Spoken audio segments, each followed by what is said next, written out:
ఇటీవల గంగవరం పోర్టులో సుమారు 45 రోజులు స్ట్రైక్ సమ్మె జరగడం వల్ల విశాఖపట్నం స్టీల్ ప్లాంట్ సుమారు 200 కోట్ల ఉత్పత్తి నష్టమే కాకుండా బ్యాటరీస్ కూడా డ్యామేజ్ అయ్యాయి. అలాగే మరి బ్లాస్ట్ బర్నర్స్ కూడా కొంచెం డ్యామేజ్ జరిగింది.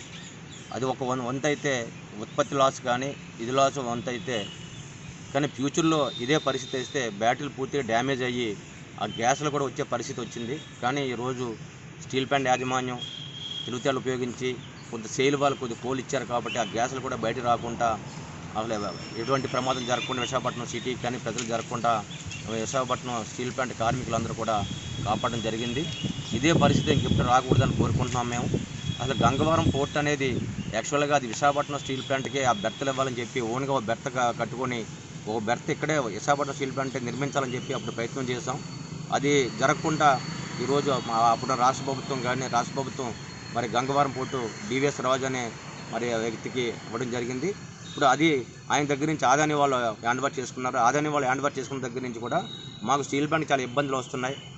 సరైన బిల్లులు లేట్ అయితే ఆపేయడం, అదేవిధంగా రేటు కూడా పెంచడం జరిగింది.